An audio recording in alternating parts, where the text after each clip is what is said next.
if you're hungry, it's not a deterministic drive. It's a subpersonality that has a goal, and then it has a bunch of action patterns that are going to work in reference to that goal. It has a bunch of perceptions that suit that goal, and it organizes your emotional responses around that goal. And so to think about it as a personality is it's a much more intelligent way to look at it. One other thing about Skinner's rats, you know, Skinner could get rats to do almost everything, and he would reward them with food. And so he had a simple rat model, but his rats were starved down to 75% of their normal body weight.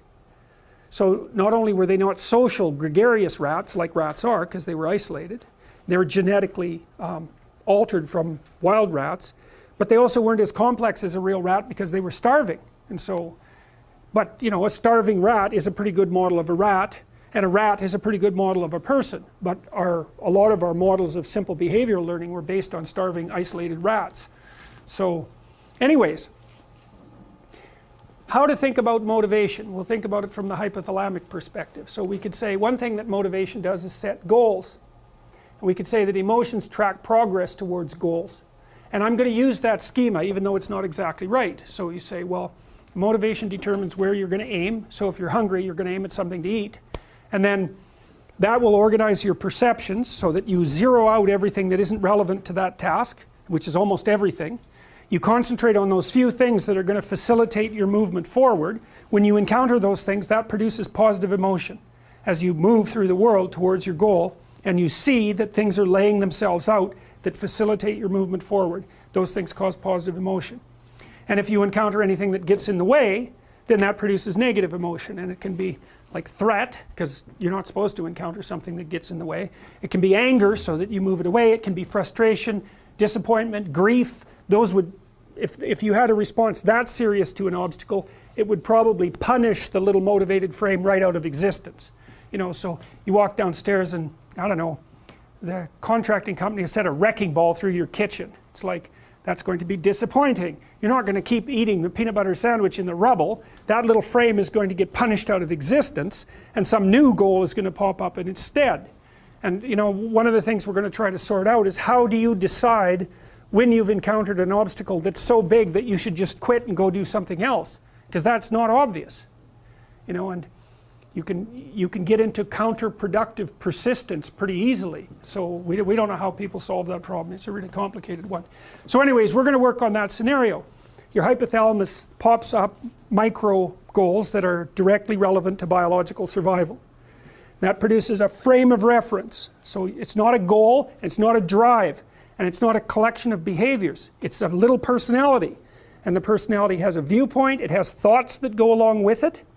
It has perceptions, it has action tendencies, all of that. You can see this in addiction, most particularly.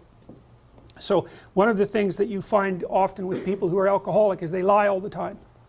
And that's because when they've built a little alcohol dependent personality inside of themselves, or a big one, maybe it's 90% of their personality. And one of the things that consists of is all the rationalizations that they've used over the years to justify their addiction to themselves and to other people. And so the addiction has a personality, you know. And so when the person is off, or maybe they're addicted to meth or something like that, where, you know, the addiction is more, it's more short-term powerful, than I would say, than an alcohol addiction. They'll say anything, and the words are just tools used to get towards the goal. And if they happen to be deceptive, whatever, it doesn't matter. They're just practical tools to get towards the goal.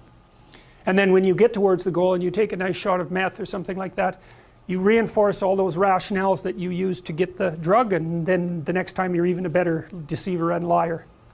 So okay, so we're going to say motivations, one way of thinking about it is they set goals, but it's not the right way of thinking about it. They produce a whole framework of interpretation. And so we're going to think about that framework of interpretation. And then emotions emerge inside of that. So that's it. So the world is framed, motivation set goals. You could say the world has to be framed. So motivation sets that frame, goals, emotions, perceptions, and actions. And then actions track progress. So positive emotion says you're moving forward properly towards your goal.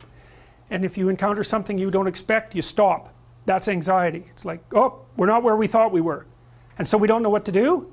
So we should stop, because we don't know where we are or what we're doing. Stop, frozen.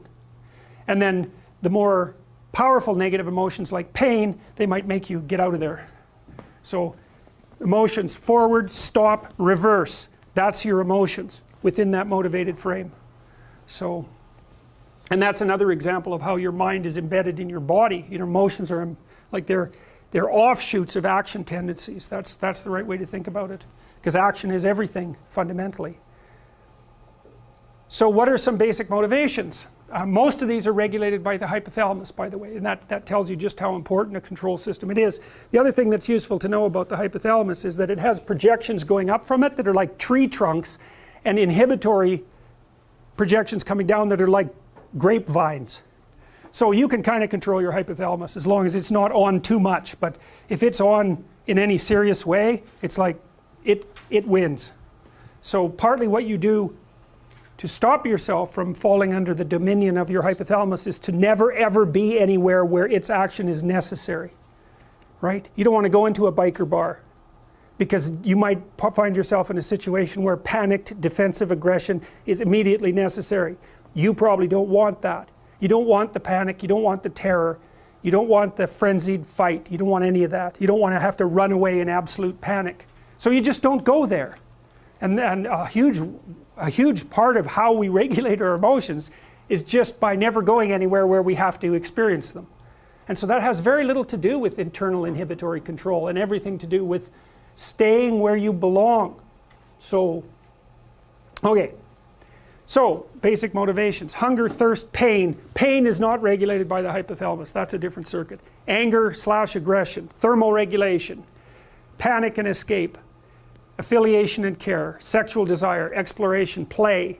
And you can kind of break those in, you can kind of break those into the classic Darwinian categories too, and say, well, there's a set of motivations that go along with self-maintenance. That'd be your survival.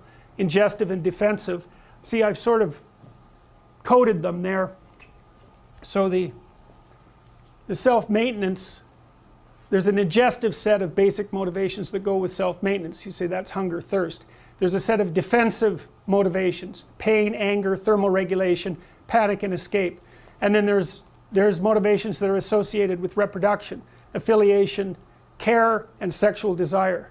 And then I put exploration and play sort of outside of that. I would say because those two things serve both of these approximately equally.